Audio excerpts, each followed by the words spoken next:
Hello everyone, welcome back to a new video. This was a video I wasn't expecting to do. The developers have created a prequel chapter to the game Pools and invited us to test it out. So as you can see, we started in the elevator and then the elevator goes all weird like. This is in beta, it's not released yet, or not officially released. And we come out. So for those who went through my Pools walkthrough, we kind of just started on the floor and this is going to take us to that position. This is quite common in these sort of games, these little, I don't know what they're trying to achieve. This is my favourite part of this chapter. There's a search poster for the sheep in chapter 6 with a frowny face, and evidently Pool's World is a sort of an amusement park, a swimming pool amusement park. So we're in the back rooms, and these little swimming posters sort of direct you on where you need to go.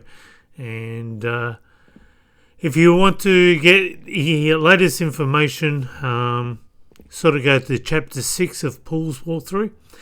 Now we've come to a train station. Game Pixels has released a lot of videos about train stations of late. It would be interesting if this was a mashup of that. What disappoints me is that there's no derailed train here. Like, if it would be cool just to witness a no clipping train. The after effects. I'm just going to die so you can see what happens when you die. So as you can see, we just get reversed, and that's it. There's two places you can go. You can go either where that light is over there.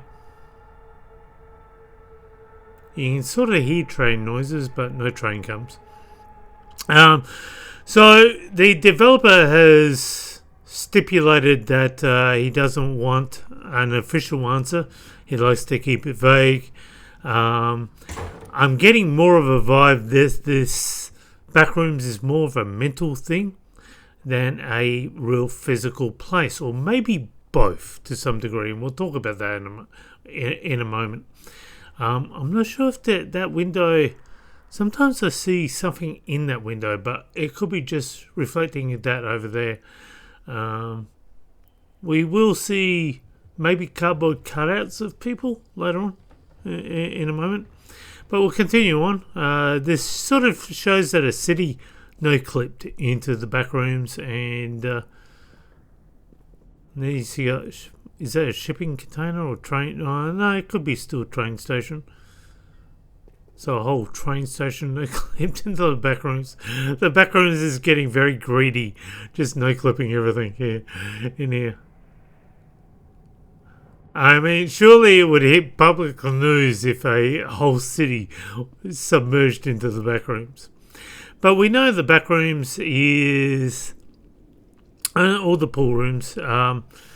It has time anomalies in it, so things can, sort of mash from the future here. And I've always wondered if the AI from the future comes into play here. I'll talk about that in a moment.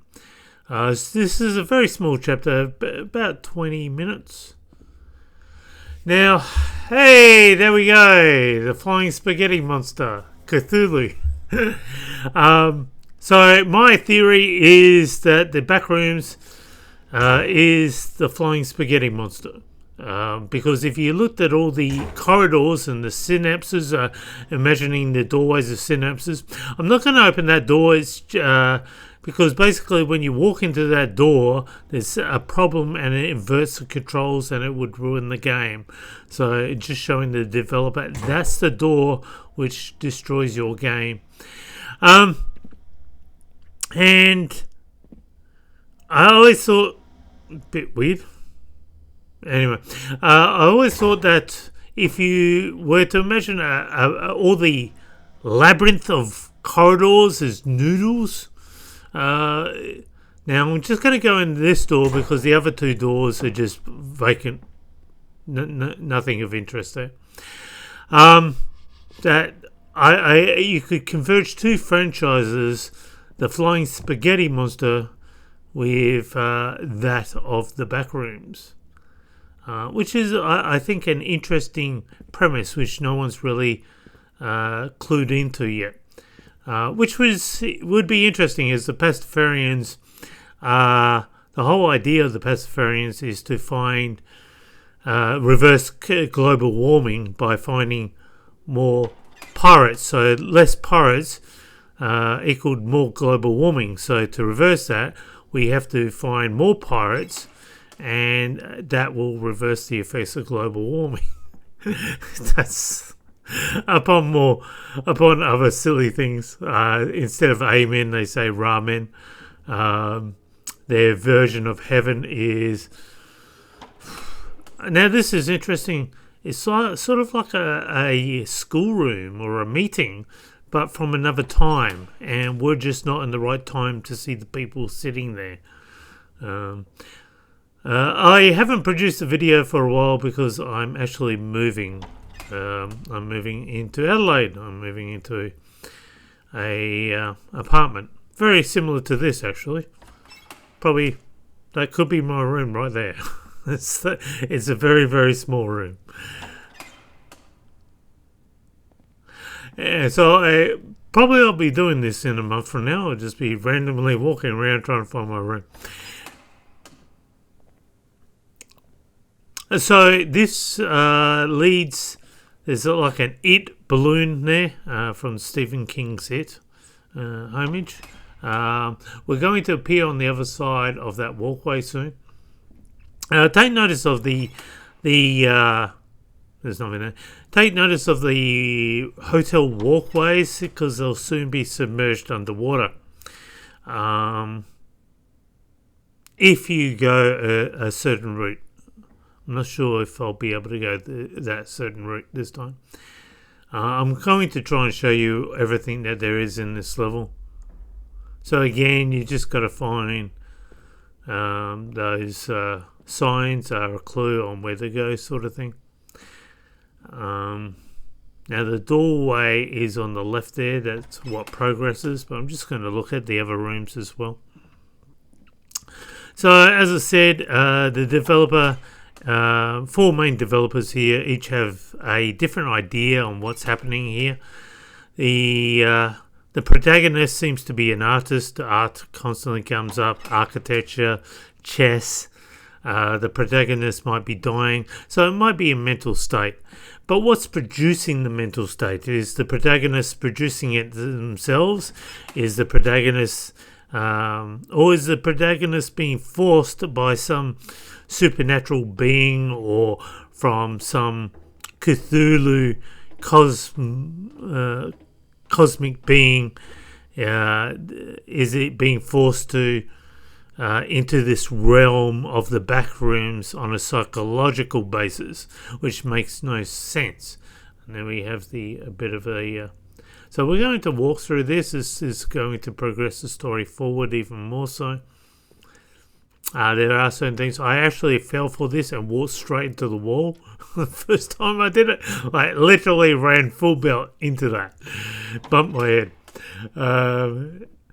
Now here we have what, if you look at it, the whole city. This actually is part of the backrooms. It does have a name. You can see cardboard cutouts, either cardboard cutouts of people, or maybe a Tunguska effect where there's the It balloon. So we've actually rounded out. So this is where we were looking up to try and see the It balloon.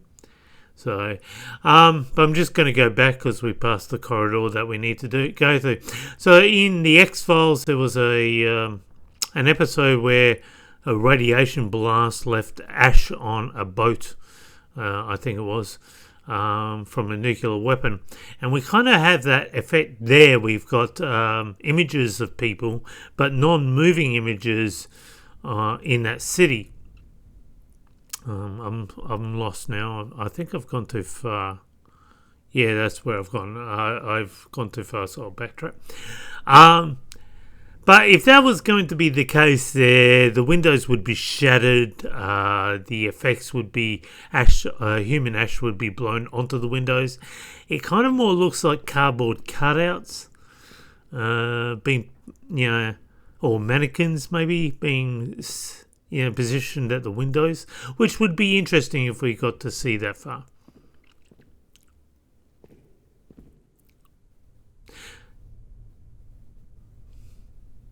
Now we're on the other side from where I said we were. We're walking down the corridor here, and now we're just going to fall, and we're going to fall into water here, and we're going to fall into a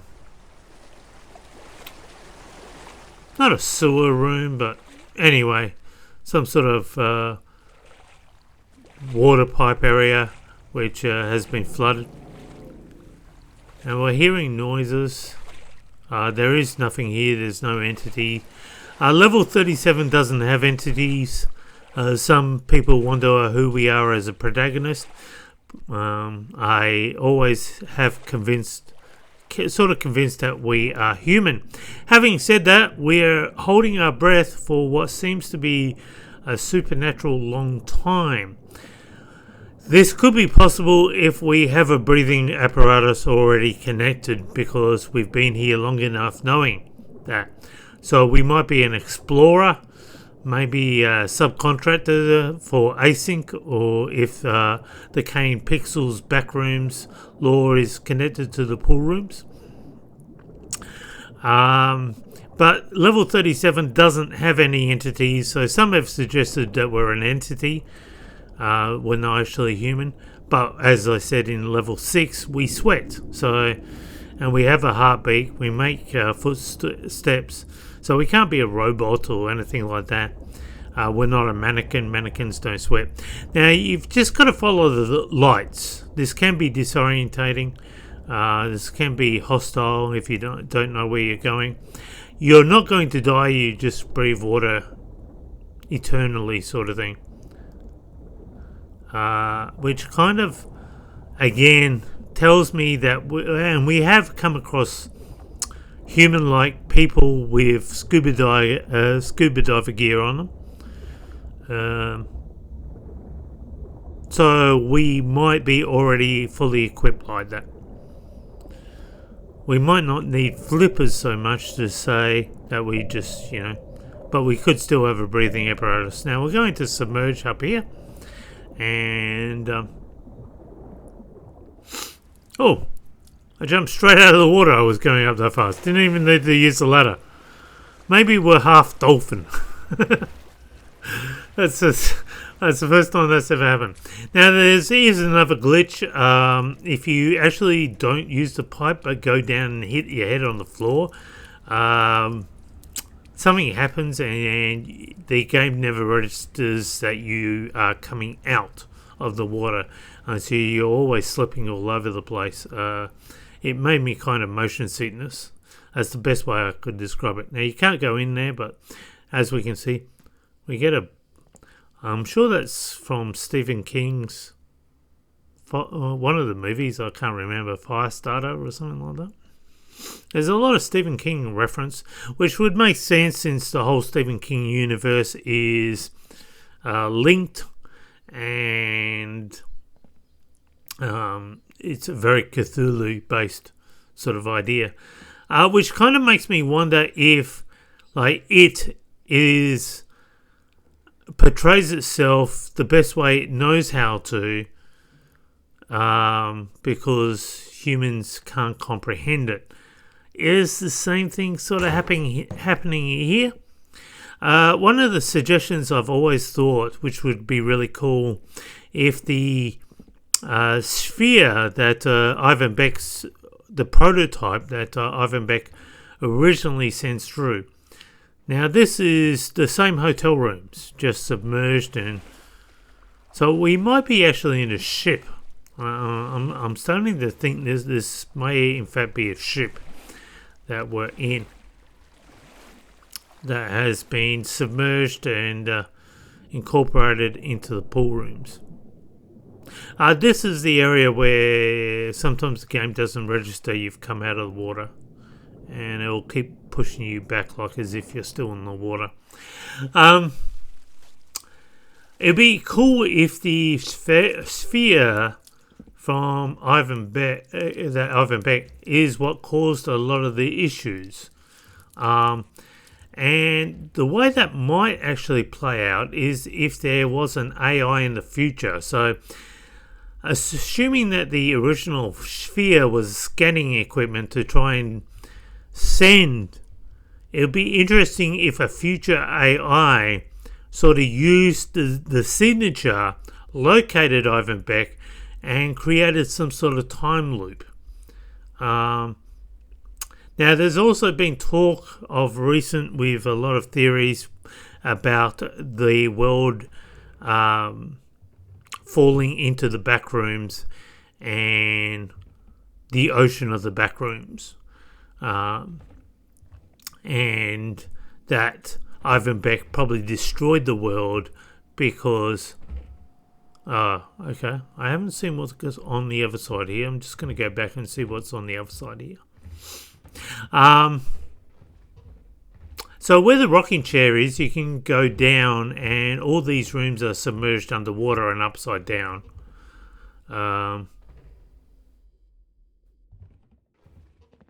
Nothing here. And I'm not sure what that is on the right hand side. I'm not sure at all. Oh, okay. So this is where... So if you were to take that corridor, this is where you come up. I'm going to go back and do that for you so you can see the whole entire level.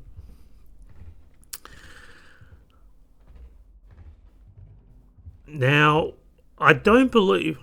Oh, yeah, I've fallen down a step. So once you've fallen down a step, you can't go back. Okay.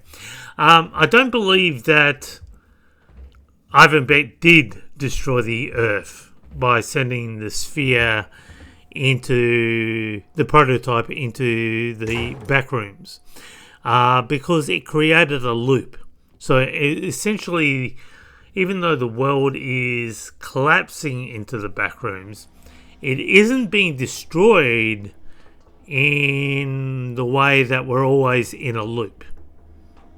So something is still surviving, because it's believed that there's the... It would be interesting if the two franchises, the Flying Spaghetti Monster and the Backrooms, actually... Because even though if it wasn't purposely done, it is subconsciously a fleshed out... because in South Australia, the Pastafarians tried to legitimise the Flying Spaghetti Monster and Pastafarianism as a legal religion here in South Australia, but it was denied because the religion was based on satire, and so it was denied legality. Now, is that an enlarged version, because it's scanning and it's following me now, is that an enlarged version of the prototype that Ivan Beck sent? Now, did the AI from the future maybe enlarge it somehow through a space-time anomaly? Has it taken over the back rooms? Is it monitoring everything? It would be an interesting loop. Nothing happens here, but it is looking at us. We don't know what essentially that is. It's the first time we've seen it. So I've always thought it would just be interesting to have that loop from the very start. And hey, here we go, ducks. So when it is released, you might get an achievement by bumping into that secret duck. I think we're nearly coming to the end, to tell you the truth now. For some reason, I'm in a duck room here. Now this is the architect room, which will shut on me and I won't be able to go back. Like at the end of chapter 6, we saw this, but from a different standpoint. Now, what I find interesting is it is a very basic version of the architect room, which might seem to indicate that the architect room, as the future goes on, becomes more complicated. So, are we the architect in this crazy loop paradox? Because it is possible that we might be bumping into echo versions of ourselves. Now, there's a finger that's pointing to the pool rooms here. Again, there's all the anatomy and the level DVDs that play out. We are wearing a body camera, but every time we die, we can reverse the body camera footage into a safe area. And there we got the rocking chair again. We've got what looks like a stairwell coming out of an air vent that was very similar to when the ladder was being pushed up back in, I think, chapter 1. And again, everything keeps looping on itself. So is the flying spaghetti monster, is the Cthulhu being, is it forcing this mind labyrinth? There's a swing for some reason. There's a chair. Is it forcing this upon us? This goes back to chapter 1 where we saw the diving boards, and basically if you jump off, you die. We realise that. And this is the end of the chapter. So there's a crazy clown sort of being. Again, going into what seems to be the pool rooms, which is a sort of like a wet wild park. We've got the two symbols that we saw on chapter 3, was it? It is the symbols of the gate. And if we stay here, we see a flood instance very quickly. And that's it.